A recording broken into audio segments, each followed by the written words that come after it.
Hello and welcome to ChooseFI. Today on the show, we have my good friend Jordan Grumet. He is the podcast host of the Earn and Invest podcast, and he is coming out with a new book actually tomorrow. So from the day this launches, it's coming out tomorrow, January 7th, 2025, called The Purpose Code: How to Unlock Meaning, Maximize Happiness, and Leave a Lasting Legacy. And this is a truly extraordinary book, and it is so important and it is so timely. And I'm just excited to bring this conversation to you because I think this is what is so needed in our community. And I try really hard here at ChooseFI to make this not just about the numbers, to make it honestly only a tiny bit about the numbers of FI, but about living a better life. And Jordan has come up with a framework and a set of action steps to help you identify your purpose, as he calls it, the little p purpose, not this big, audacious, big P, I'm going to change the world, but how do I live a better life through meaning and purpose? And I think this book nails it. I think you're really going to enjoy this. With that, welcome to ChooseFI.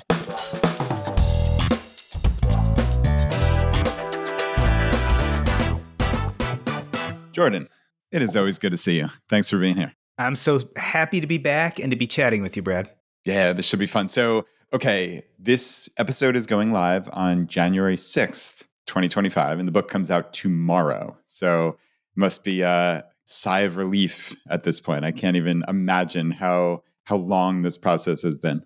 It is a long process, but I'll tell you, along with that sigh of relief is excitement, because now I get to put this thing out into the world. And as you know, when you put something out in the world, it's yours until the day you release it, and then it becomes everyone else's. Yeah. And I know how important this is to you, right? So it literally is, we're talking about the purpose code, right? And let's just start there. So for me, the fundamental understanding in this book for the audience now is the difference between little p purpose and big P purpose, as you define it. So let's start there with a little bit of definition. I'd love for you to talk through those two major fundamental concepts. What I found is the reason we have so much trouble with purpose is because we think it's one thing and it's actually two. So let me tell you about the two different pieces. There's big P purpose. Now, this is big, audacious purpose, and it's usually goal oriented. In the US, we always say, if you think it, you can build it. So it's this idea of I'm going to cure cancer, or I'm going to start an 8-figure business, or I'm going to become president of the United States. This is big, audacious purpose. And the problem with it is it's really easy to fail. And most of the time it's all or nothing, right? Like either you do it or you don't. And in fact, often it's winner take all. Let's think about the presidential election that just happened. Like someone's going to win and everyone else is going to lose. And because of this, it feels very scarcity mindset oriented. Let's contrast that to what I call little p purpose. Little p purpose is process oriented instead of goal oriented. So little p purpose is doing the things that light you up, regardless if you meet a pre-specified goal or not. So therefore, instead of being all or nothing, it's kind of all or all, and it's really almost impossible to fail. And therefore, it feels very abundant. Like there are a million things we could enjoy the process of doing. And if we try one and it's no fun, we just move on to the next. Yeah, the big P purpose is so interesting to me, right? So clearly we're prioritizing little p purpose is what the thesis is. But big P purpose, I feel like that gets all the headlines, right? Like, as you said, it's build the 8-figure business. It's win the gold medal. It's, fill in whatever, climb Everest or something. But you described it as, hey, this is win or lose. But I would even take it a step further and say, even if you win, it's what now? And here's the really difficult conversation. And this is kind of complicated, but let me see if I can make it simple.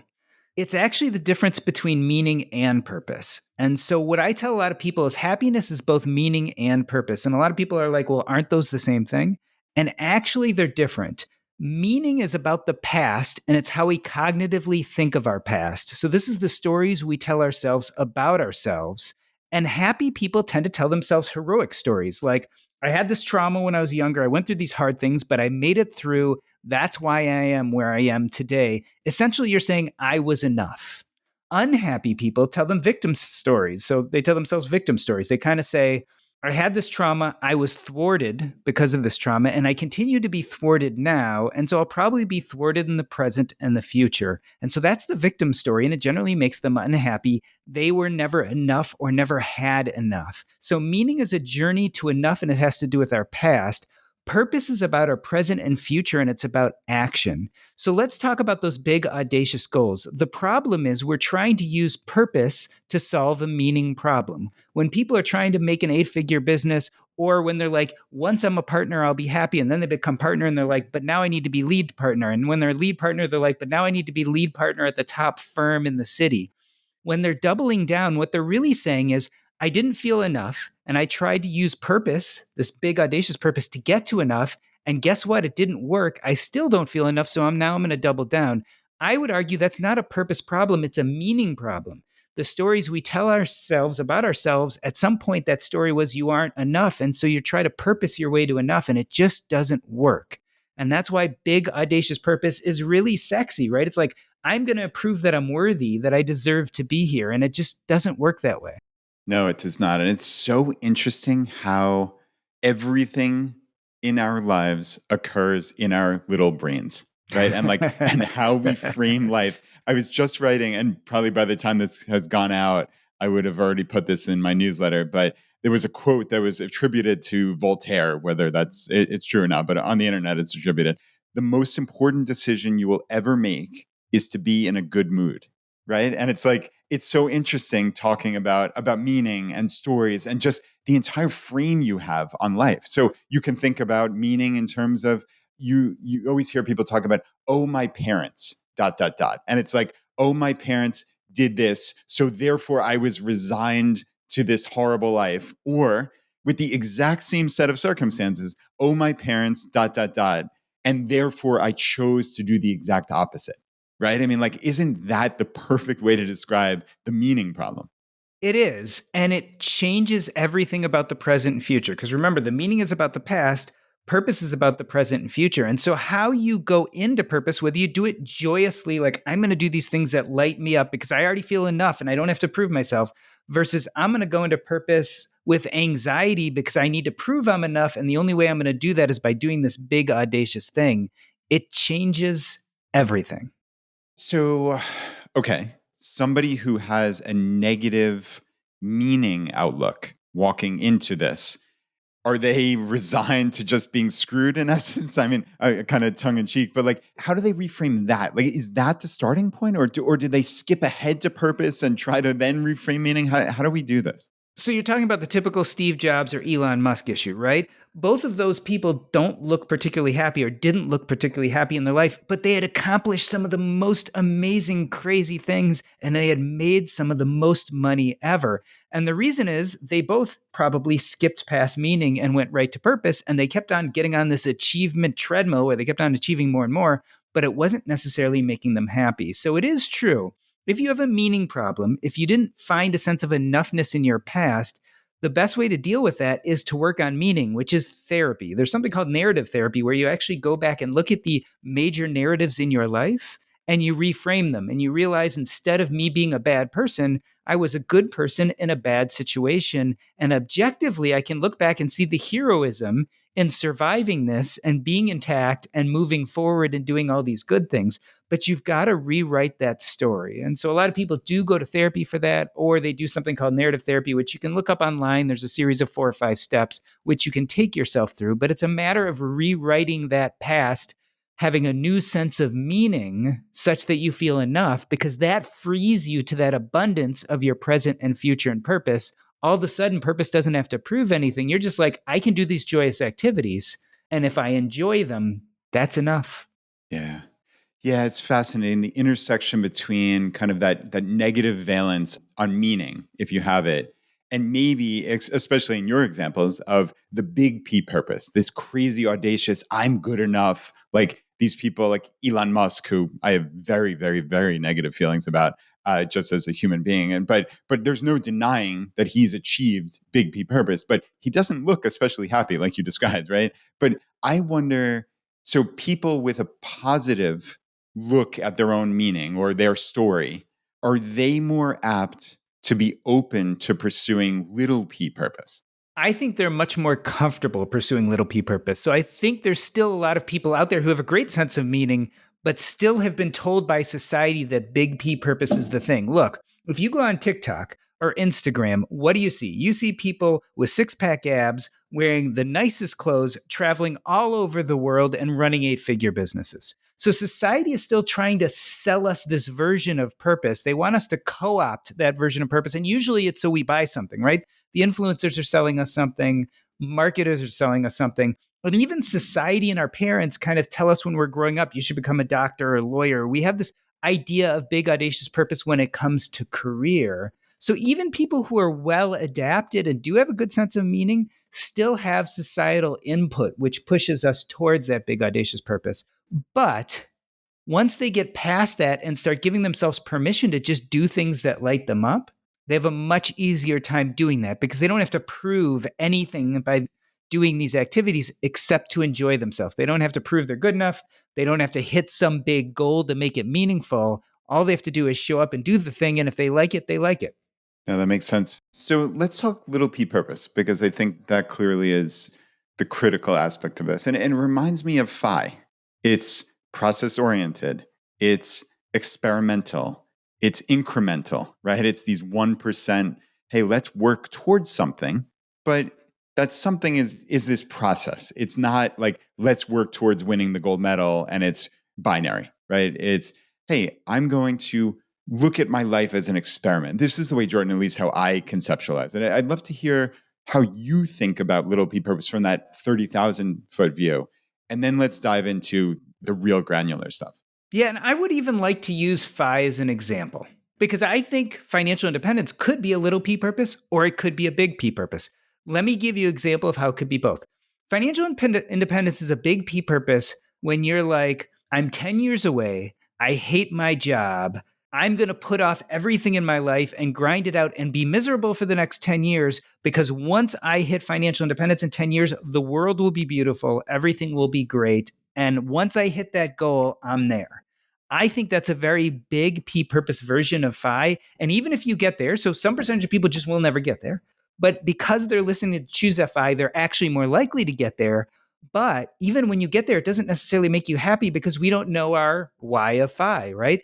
Yes, you want to get to financial independence. Well, why? Well, I want to quit my job. Why? I don't like my job. Okay, you don't like your job. What are you going to do once you're done with it? I don't know. You want to leave your job because there are other things that are better use of your time. But until you start defining those things, this big audacious purpose of just getting to FI doesn't mean much. Now let's talk about how FI could be little p purpose. Let's say I develop this interest in financial independence. I start loving listening to the podcast. I start reading all the blogs. And in fact, instead of feeling more anxious, I'm starting to feel less anxious every day because I'm digging this process. I'm enjoying investing. Every day I'm feeling like I'm making a little bit of incremental gain. I may not love my job, but you know what? I feel so good about it now. Hey, maybe I could even go down to 1 day less a week because, hey, maybe that'll push my FI journey off a little bit, but it's going to give me another free day in the week and I can do some things I really like. It's all about agency. And I think when you look at FI, for instance, as little p purpose, you feel a lot of agency to control your life, not sometime deep in the future, but you feel agency to change it now. And that's what I think little p purpose does is it's something we have a lot of agency over. It's not something that falls on our head out of nowhere. We don't find or not find little p purpose. We kind of create it in our life. Yeah, all about agency. Man, Jordan, that nailed it. And I love how you went through that. So I would further specify to say like big P purpose is more like the old school fire, right? Like Yes. the Yes. caricature of fire, whether caricature or not, frankly, it might have been the case. And maybe this is a little egotistical, but I think little P purpose for the way that Phi is, that's what we've talked about here for 8 years, right? We've tried to reframe that so desperately because it's not about the fire. You're not going to wake up, hit a number on a spreadsheet, and be happy. It doesn't work that way. The old school fire BS, it just doesn't work as a success strategy for life. But little p, phi, it sure does, right? And we're talking about burnout, right? Because what happens when we go after big, audacious purpose? If we're unsuccessful, we feel frustrated and we feel burnt out. But you know what? Even if we are successful, if we're not enjoying the process, it gets exhausting. And so, even if FI is your goal and it's your big, audacious purpose, if you're not enjoying the trip there, like 95% of your time in the next 10 years could be doing things you loathe just to get to that FI number. And you and I both know you get to that FI number and you're excited about it. If you're lucky, let's say 6 months. Yeah, very lucky. If you're lucky. And then you fall back to that baseline, you habituate back to your baseline happiness, except now the one thing that always kept you busy, the thing society told you should be your big audacious purpose, which was your job, you've now abandoned that and you've left a vacuum and you have no idea what to fill it with. Yeah. I laughed because I thought you were going to say 6 days. No, I was being generous. 6 months was being generous, I thought. Oh, man. And for everyone listening, let's be clear. Both Jordan and I believe from the core of our souls that following the path to FI is an almost unmitigated good. So we're not saying this is not to demean the path to FI or how essential this is, but it is not just about money. I think that is the clear point that we all need to get across. Money is but just a small part of this. Obviously, it's the overarching concept. Clearly, getting your money right is the top level of this, but it affords you the ability to focus on what actually matters. And I think that is the key for those of us pursuing financial independence as I define it. So, Jordan, let's talk about how to uncover this little p purpose, because I think this is the real nuts and bolts of actionable steps, right? So, purpose is not found, it's created, you can actively shape your life, right? Like all of these things you write and talk about. But what are there have to be some strategies for people that, hey, I get this. I'm a long-term thinker. I'm an incremental thinker. I have maybe a positive look on my meaning in life, but how do I even think about getting started on my little p purpose? Here's the thing. Little p purpose is abundant, and you can have one or many. That purpose can last a lifetime or just a few months, and you can switch from purpose to purpose. And it can change the world, but it certainly doesn't have to. And so when you see this abundance, you realize you don't have to really find purpose, as we were talking about. You build and create it. But it is true, you need to have these inklings, these beckonings of things that light you up to build that life of purpose around. I call these purpose anchors. So I think where people really struggle, and what I wanted to be really clear on in this book, is how do you find these purpose anchors, and then how do you build a life of purpose around them? So let's talk about the purpose anchors, because I think this is the most difficult concept for people to figure out. There are 3 or 4 really easy ways to start identifying purpose anchors in your life. And I would bet that most people, when they really, really think about it and give themselves permission, know what little things light them up. They've just never really felt the courage to speak about them and talk about them. For me, for instance, writing a book was one of those huge things, and I always knew it, but I didn't have the courage to really pursue it. But let's think about some exercises you can do. So here are a few different ways to identify purpose anchors. One is, I'm a hospice doctor. I treat people at the end of life. In hospice, we do something called the life review. It's a series of questions we go through to help people understand their life and come to terms with it. But the one I want to focus on here is regret. We always ask dying people what they regret in life. Here's the thing. Regret in a dying person is disappointing. Why? Because you don't have the energy, time, or ability. You don't have that big word, agency, to do anything about it. But what if we take regret in someone who is young and healthy? That all of a sudden we can turn into a purpose anchor. So if you ask yourself the question, if I found out I was going to die tomorrow, what would I regret never having the energy, courage, or time to do? Let's take that, turn it around, turn it into a purpose anchor, and start to build a life of purpose around it. So I think that's number one. And so for me, that was book writing. Like at some point in my life, I realized my dad died at 40. I could die any day, and I would really regret not traditionally publishing a book. So for me, turning that regret around was a great purpose anchor. That's one way. Another way is the joys of childhood. Like when you're a kid, before society tells you who you're supposed to be, you get involved in these purposeful things. You do them all day. You lose track of time. You don't worry about the end point or the goal. You just want to play cops and robbers or mess around with your baseball cards or build something. That's what kids do, build a fort. And they get lost in it all day. So I always tell people, if you're looking for purpose anchors, think about your childhood room. What were the posters? What were the medals? What were the drawings? And if you start thinking about those things, those can be purpose anchors. For me, it was baseball cards. I loved baseball cards. And I'm so busy now, I don't have time to pursue that purpose anchor because I have so many other. But every time I'm looking on Facebook or I'm reading the newspaper and I see something about baseball cards, like my brain explodes. And so I could always start building a life of purpose around that. And I could do a million things. I could start a blog. I could start a podcast. I could start going to conferences about baseball cards. I could learn how to grade them. I can tell you a million different purposeful activities I could do around it, but you start with the purpose anchor. So Joys of childhood, regret, those are two great ways. Another awesome way is what I talked about in my first book, The Art of Subtraction.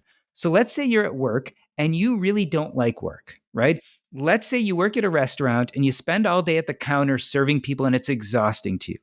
Think about, is there anything in work that you do like, even if it's just a little bit? And so think back and you might be like, I don't like serving people, but you know what I really do enjoy? I love every Thursday morning when I go back and I organize all the stock and I put everything in its place and I do the inventory and it's all organized, and that really lights me up. Well, boom, there's a purpose anchor. So the art of subtraction, getting rid of everything you don't like at work, seeing if there's anything left that you do enjoy, that can be a purpose anchor. Maybe you want to become a Marie Kondo expert and help people on the weekends organize their closets, but you wouldn't have known that until you figured out a purpose anchor, and using the art of subtraction at work is a great way. So those are three good ways to find purpose anchors. The last one, which is the easiest, is the spaghetti method. If nothing else works, throw a bunch of spaghetti against the wall and see what sticks. Try things you don't normally try, hang out with people you don't normally hang out with, say yes to things that scare you a little bit. And if it ends up being a good day, that might be a good purpose anchor to start building purpose around. And so those are four really easy, low stakes way that cost no money for you to start thinking about what could feel like a purpose anchor in your life. But that's the easy part. The hard part is then you have to go out and take action and build a life of purpose around it, which means you're going to have to do something. You're going to have to get out of your comfort zone. You're going to have to change something. If you want a different outcome, you're going to have to take different actions now. And that's the part that people struggle with, not just the purpose anchors, but actually getting out there and taking action. Yeah, I mean that is always the key, right? It's easy to say, right? What's the joke? Like, if information was all we needed, we'd all be billionaires with six-pack abs, right? Yep, totally. And that's why we focus so heavily on taking action here at ChooseFI. It's about getting up off the couch and doing something. And let me say, we love to talk about FI, and it's really easy to focus on numbers because you guys have laid it all out for us so we know exactly what to do. The problem up to this point with purpose is no one laid it out so clear that we know what to do. And that was the whole idea behind writing this book, is purpose feels so ephemeral and so far away. What if we could make it as straightforward as, how do you calculate your FI number? And how do you start investing? And how do you start saving? All these things that we have answers for. I think up until this point, we haven't had clear answers for purpose. And that's why it's always been anxiety provoking for people. Yeah, it is anxiety provoking. Let's be clear, right? And I think because it's so nebulous, that's what it feels like to people, which is why a prescription or a set of items you just listed off is wonderful. But even as you were going through that, I was thinking, okay, what's really lit me up over the last couple of years? And as strange as this sounds, there's one thing that sticks out, and it was actually coaching my daughter's volleyball team. Yeah. Jordan, I loved that. Like, there has been nothing in my entire life that has lit me up like that, probably in the last 10 years. And it was like this silly YMCA volleyball league where I wasn't even really the coach. I just kind of like, I wound up showed up helping, and then not commandeered the team, because that sounds like a negative, but I did such a good job that I wound up being the coach. And I just loved it. It was so great. And like, to the point where I actually said to my daughter, because she didn't want to keep playing after the second season, I'm like, I want to keep coaching. Like, how can I keep coaching? It's kind of weird for a 40-something guy to just be like, hey, I'd love to be a coach, but I have no daughter. And you know what's really exciting about this? And I think this takes us to the next level here. When you do this thing and you love it, you show up in a way that's more authentic and lit up, and the people around you notice it, and they want to collaborate with you. They want to connect with you. Other parents maybe are like, hey, maybe I can help you out. The kids might have been like, hey, coach, did you ever think about this? So let me give you an example from my experience, but it's very similar to coaching. I had two different teachers in high school, and one taught Spanish and the other history. I'm a science guy. I was going into medicine. I have no interest in Spanish. I have no interest in history. But these guys taught from such a passion and excitement, and they had such a verve for it. The kids who went through that class saw someone doing something that lit them up. But the downstream effects of it was all of those kids were given permission to get passionate. Like, I became a doctor, but I'll never forget what I learned about teaching from these people. 30, 40 years later, these two teachers have still had a huge impact on my life. And I am a different, more organized, better teacher just because of them. And that is impact and legacy. And so everyone says little p purpose sounds great, but big p purpose is how I'm going to change the world. I would argue one of the ways you are going to change the world is you're going to coach these kids and you're going to connect with some of them, or you'll connect with their parents, or you'll connect with someone because you're doing something that deeply lights you up, and it will change their lives and they will go on to live a better life because of it. And I would say that ChooseFI is exactly that too. Brad, you didn't go into doing ChooseFI, the podcast, because you wanted this big, audacious thing. You didn't want to get 1 million downloads. You didn't want to make millions of dollars. You did it because it lit you up. But think about the thousands and thousands of thousands of people who have now learned about financial independence because of you and how different their lives could be. That's little p purpose. That's not big, audacious purpose. That's not I'm going to be a billionaire, I'm going to change the world. But you have single handedly added to your impact and legacy just by doing things that lit you up.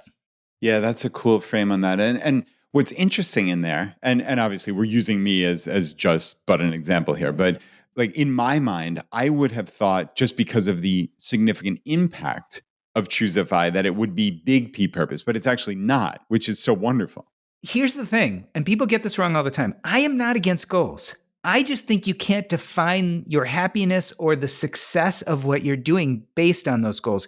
If your purpose is solely to get to that goal and you're not enjoying what you're doing in the process, then you've lost your way. On the other hand, you can start a podcast and be like, I want to help millions of people and I want millions of downloads. But as long as you're enjoying what you're doing, it doesn't matter whether you get there or not. You can still have that goal and it can be a wonderful thing to strive for, as long as if you don't get there, you don't feel lost, because you don't ultimately always have agency over whether you get to those 1 million downloads or not, but you have a lot of agency over what your moment to moment activities look and feel like. Right. Yeah, it's process, right? Like that's Process. that at Yeah. the end of Over the and day, over that's again. It's process. it's Yes. just process. Yeah, that's just such a critical aspect of living a good life is thinking about process, because that you have agency over, right? We're using that word constantly. You can define what the process is, what your inputs are. You have some say over the outputs, but some at best. And if you define yourself and the success or failure of whatever it is that you're undertaking by the outcome, that's a recipe for a very unhappy life, in my opinion. Yeah, but look around you at the people who love the process, and you're going to see people who are just very quietly changing the world. And we all know them. We all know them. I bet you can look back to your life, to mentors, to people who just loved what they did and had such a positive impact on you, and who you've become today has something to do with them. I call that generational growth. It's the exact opposite of generational trauma. We always talk about generational trauma when it comes to money, things that people or our families hand down to us that give us these bad coping mechanisms, but we never talk about generational growth, which is these really positive versions of purpose that people hand down to us that then changes us and gives us permission to pursue our own sense of purpose and affect other people. And like you said, with the teacher in a completely different area of life than you would ultimately focus on, that teacher is one you remember, and that's absolutely critical. So I wanted to talk about another purpose anchor. So art of subtraction. When you were talking through that, it reminded me in a weird way of what we talk about in the FI community, the FU money concept. Not in the hey, I'm burning it all down and running away, but in the okay, maybe there's some aspect of my job that I really love, that really lights me up. And I'd love to keep doing that. I think most people think everything in life is binary, that they have so little way to negotiate. And I think that is just such a fundamental misunderstanding of the world. Like, and you never want to get into some Machiavellian like power struggle. I'm not, we're clearly not arguing that.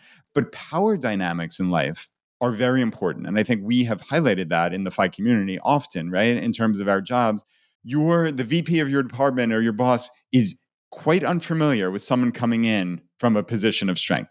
They're used to people groveling because those people's lives are going to fall apart within 90 days if they don't have that job. So where is the power dynamic? It's squarely on the side of the company. But when you are approaching FI, at FI, if you're on the path to FI, everything changes. And Jordan, that reminds me of this art of subtraction. I'd love for you to talk more about that. Yeah, and I'd even broaden this discussion a little bit to say, so money is a tool, And so when we're on our path to FI and we get to that FU money level, we have enough of that tool to start practicing the art of subtraction. But I really want to remind people that money is just one tool. And so to give you like a really broad framework, this is going to take a moment, but I want to give you this full picture of what this looks like. Let's talk about winning the game. Winning the game looks like this. You're born one day and then you die another day. And the amount of time in between there, I always like to say it's set. We know it isn't set, right? You can exercise and wear your seatbelt. You can do some things to make it longer, but you've got the set amount of time, and time passes no matter what. You can't buy it, you can't sell it, you can't commoditize it, you can't trade it. It just passes. All you can control is what activities you're involved with as time passes. I like to think of these time slots, months, days, years. And so winning the game is filling up as many of these time slots with purposeful, joyful, intentional activities and getting rid of as many things that you loathe as you can. And that's it. From whenever we're old enough to start making decisions to the day we die, we should be looking at our calendar every week and trying to increase the number of time slots filled by things we love, little p purpose, and get rid of things we loathe. So it's not binary. And this is why it's not binary, because we have both tools and levers that are going to help us change the calculus of our schedule to get better and better over time. So let me talk about tools and then levers. Money is the number one tool everyone thinks about, but it's only one tool.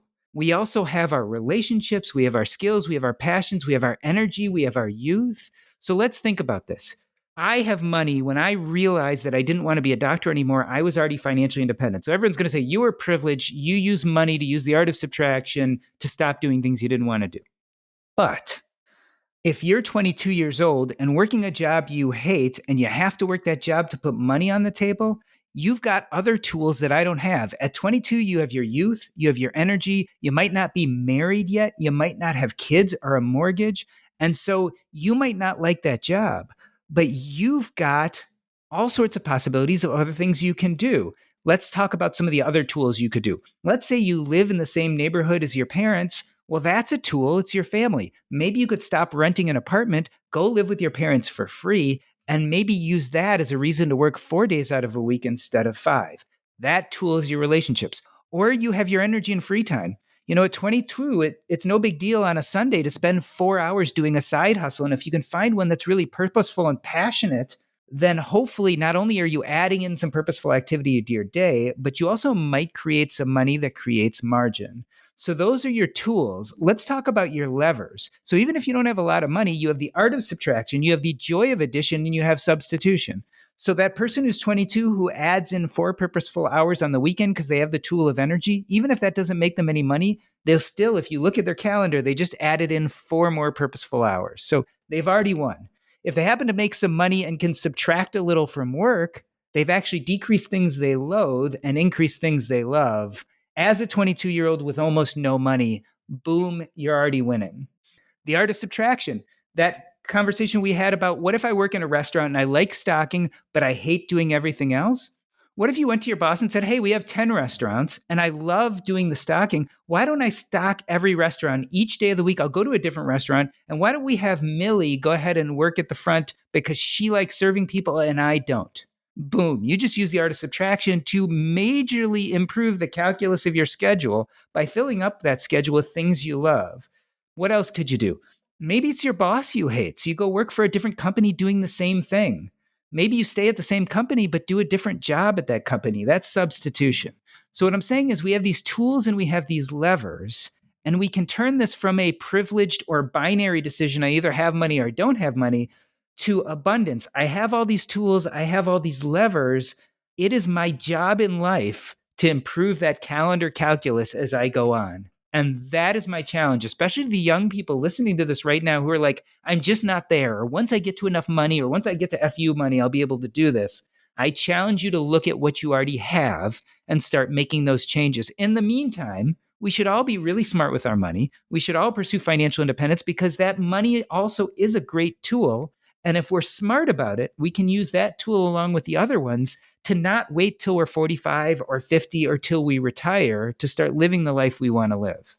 Yeah, I mean that is a heck of a call to action, Jordan, right? And I think we all need to be It's like a memento mori, right? Remember death. And obviously you Yeah. know this in your profession better than anybody is it is coming for us all. We don't know when, obviously, but we have a general timeline. And you and I, so we're talking about 22-year-olds there, but you and I are certainly rounding We're 50% or closer. right. Darn it, we're closer.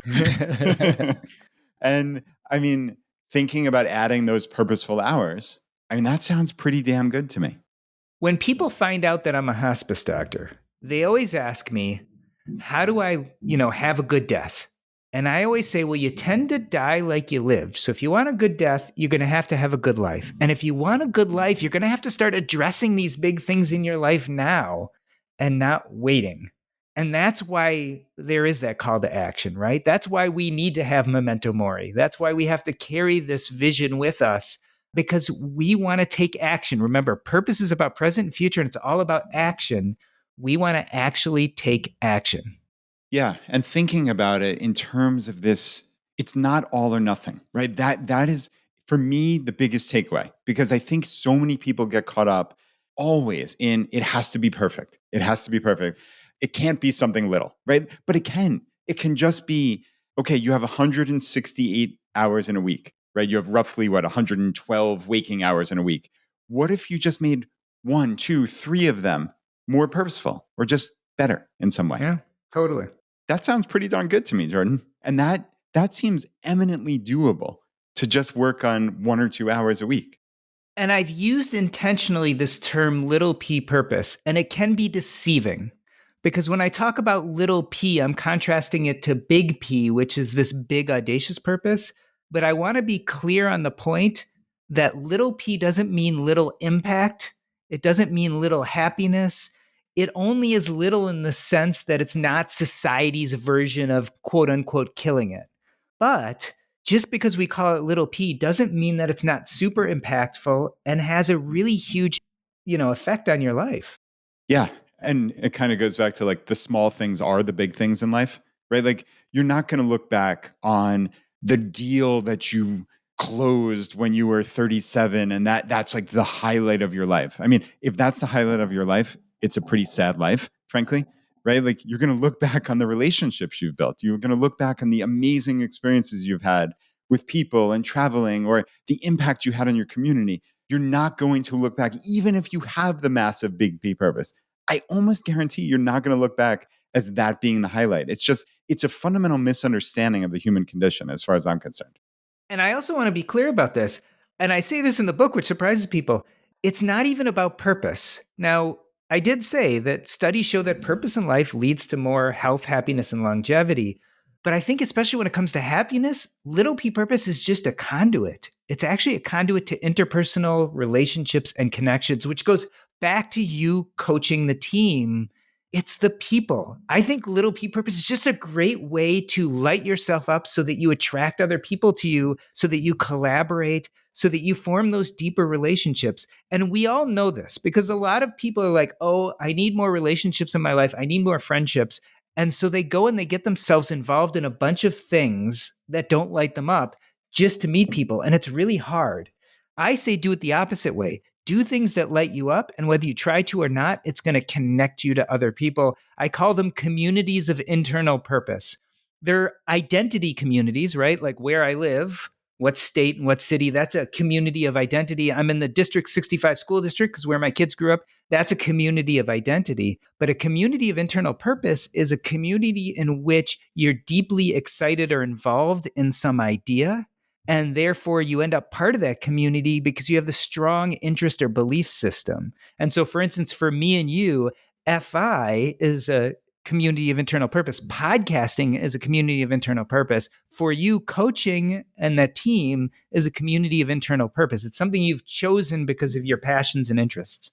Yeah, I'm curious. So if I was sitting in the audience, I'd be like, okay, I get this. And I understand the intersection of passion and purpose here. But what about just like something as simple as, hey, I love soccer. I love playing soccer. Is literally joining a team. Like I'm thinking, okay, it checks off like, obviously it's passion. It's great exercise. It keeps me healthy. It's community building. I'm meeting new people. Like, how does something as simple as that fit into the framework? So you've just defined a great purpose anchor, soccer. So soccer is a purpose anchor, but then we have to take that purpose anchor and take action and build what I call climbs, which are these purposeful activities around it. And so that's what you do. You say, I love soccer. That is an inkling, a beckoning. So let's build a life of purpose around that. That could look like a million things. And this is where the abundance comes out. You can become part of a team. You can really bond with those people. Maybe that leads to happy hour Friday nights. Maybe that leads to stronger connections. Maybe you meet your spouse there. Maybe it just means the lifelong friendships that you connect with because you have this love of the same thing. But it's not just joining a soccer team. Maybe you start a podcast. Maybe you start a blog. Maybe you start a fan club for your favorite player. Maybe you decide, I love this so much, I'm going to go volunteer at the stadium. And you start doing that, and they offer you a job, and it becomes a weekend gig. And before you know it, you're moving up in the system, and you don't even need your regular job because you're doing this thing you love, and you're so good at it because you're so into it that people keep on tapping you for bigger and bigger jobs. That's the thing about it. When you do something you deeply love and enjoy, it will connect you to other people. And whether you want to or not, most likely you will become part of a community of people who have similar interests. But not only that, but they are seeing you as your best self. And that is like the most attracting thing possible. Seeing you as your best self. So that jumps off the page to me because I'm thinking about the FI community, right? Yeah. The reason, and no, obviously I'm a podcaster, so I have this as a little p purpose. But even putting that aside, the reason why I show up at FI events, like I just went to the FI Freedom Retreat in Bali, is because of the people. Yeah. And you never know what kind of relationships you're going to build or friendships that can last a lifetime. And you never know where, because those people have similar areas of life that light them up. A lot of people are into travel or experiences or whatever it may be. Like, it's not just the FI part, it's the, oh, where am I going to meet a travel partner or a group of friends? I know there's a bunch of people like Becky Heptig and Yeah, Mark totally. Troutman and that whole crew who they call themselves the Slackers now. And they are lifelong friends. They travel the world together and they met at a FI event. And that's what's so cool about it, as far as I'm concerned. I think it's amazing. It's a virtuous circle. I mean, look at my story. I burned out of medicine. I discovered financial independence, started writing and blogging, ended up going to a Camp FI. I became close friends with people like J.L. Collins. I eventually met Grant Sabatier. Grant Sabatier became my friend. He's like, dude, you really need to write a book. And I've always wanted to write a book, but I never had the courage. But now I had a friend who had an agent, and I knew you and Jonathan, and you had an agent. And all of a sudden, I had this support and this community that was lifting me up, that was getting me to do things that were deeply important to me that I was afraid to do. It started with little p purpose, but as that virtuous circle turns, it actually leads to more connections and more purpose, which leads to more happiness. And so when I look at my life today compared to, let's say, 6 to 8 years ago, the number of friends I have, the number of communities I'm a part of, and the number of things I've accomplished far outweighs what happened as a doctor when I was grinding it out and hitting the books and going for all those super achievements because it didn't light me up in the end. And this stuff does. And I would even argue my impact when I was a doctor, I could see maybe 1,000 patients. And so I was affecting maybe 1,000 lives. Some of them, they wouldn't come that often. They just come for a physical I wasn't doing much for. But here's the thing. Now that I'm a podcaster, a blogger, and an author, 20, 30, 40,000 people may buy my book. All these thousands of people might listen to my podcast, and some of those people are going to hear my words and it's going to help them or spark something in them, and they're going to go out and change the world. So, in a sense, my impact, my legacy has become exponential, not because I set out to do that. It's because I did things that deeply lit me up, and it ended up attracting to me people who thought and acted like me. You and I became friends. I became friends with all these other people. I ended up collaborating with them. And that's where this all comes from. It was never the point, but thank God I did it because I actually feel like the things I'm doing now are more impactful than ever. Yeah, isn't that amazing? And to me, right, as you're describing it, it's finding that passion and following it where it takes you. And I think that's the key, right? So as you were describing like that soccer example, and obviously this is just off the top of your head, but I suspect it could be like 2% off-putting to some people in the sense that like, oh, you mean I have to start a blog, I have to start a podcast, I have to join the local club. Like, no, of course not. Like if that's your takeaway, you totally missed the point, right? Like that is but one possible. You talk about all like the sliding doors options of where your life could take Totally. you, right? Like I'm thinking, hey, I'm a massive soccer fan. I love Arsenal Football Club from London. Like there's a supporters club here that meets every single match and watches the games together. And like just me showing up there, and who knows who I'm going to meet, and who knows when I could fly to London with them and go see a couple matches at the stadium. Like I'm not forecasting that, but you never know where life is going to take you. And I think following your passion enables that. And I want to, say a word for the naysayers, right? The poo-pooers who are listening to this. If you are in a place in life where you want change, you're looking for purpose or looking for a why, and yet you're hearing all this and you're saying, but I don't want to start a blog. I don't want to start a podcast. Here's what I'd say to you. If you want a different outcome, you're going to have to do something different. If you keep doing the same things, you're going to get the same outcome. Here's what happens when you do something different. You step out of your comfort zone. What happens when you step out of your comfort zone? You feel uncomfortable by definition, by nature. So if all of this sounds anxiety provoking and scary, it's actually a call to action because you're looking at your life and saying, I want something different. Now, if you're looking at your life and you're saying everything's great, it's hunky dory, and what I've been doing in the past is working, then don't listen to this. But if you're saying, I'm feeling this purpose vacuum and I don't know what to do with myself, this is a call to action to maybe be a little uncomfortable, to step out of your comfort zone and try doing something different to get a different outcome. Yeah, a lot of good things happen. As my friend Dominic Cortuccio, who's been on the podcast so many times, always said, it's like you have that little bit of like throw up in your mouth. As you know, it's kind of an odd visual, but it's like when you're living on that edge is what he called it. And sometimes finding that edge, a lot of us live safe lives. Yeah. And I know I've done that for many, many decades now. It's all right. My life is pretty darn good. It's a nice, safe, easy life that I've curated and it works wonderfully. And I've succeeded in all these good things. But how many times, again, with that kind of weird visual, like how many times am I have that nervousness, that fear where there's that little bit of like, this could go either way, And that's kind of a cool concept in terms of, wow, you really do have to lean out over that edge to find this. And it's not going to be easy all the time. It really isn't. Yeah, and it's a mindset shift. And I really got this when I started thinking about public speaking is, when you go to public speak, and even those of us who do it a lot, and I do it a decent amount, you get that anxiety, the butterflies, the nervousness right before you step on stage. You're like, am I going to totally screw this up? Well, here's the mindset shift. That's excitement, not nervousness and anxiety. That's like, I'm about to step on the stage and tell these people something that's life-changing, and it's so exciting to me, I can't contain myself.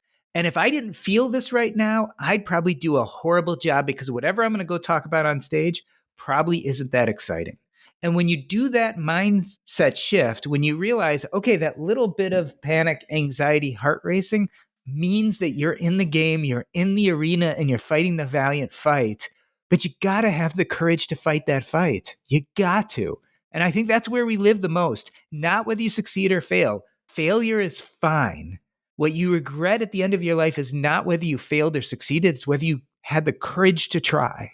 And that's what this is all about. Little p purpose, action, the courage to try, the courage to get in the arena, step out of your comfort zone, and put yourself out to the universe and succeed or fail, but do it with intention. Let it light you up. Jordan, there is no better way to end the podcast than right there. That is a beautiful way to summarize. The book is incredible. Obviously, anybody listening here knows this is really critical stuff. As we talk about ad nauseum here at ChooseFI, the numbers are but the smallest part of this journey. It's finding what lights you up. Jordan has done an immense service to all of us, to humanity, for creating a book like this. And like we said, it comes out January 7th, 2025. The Purpose Code: How to Unlock Meaning, Maximize Happiness, and Leave a Lasting Legacy. Jordan, my friend, I'm so happy for you. I'm so excited for this to be out in the world. And thanks for coming on. Thank you so much for this great conversation.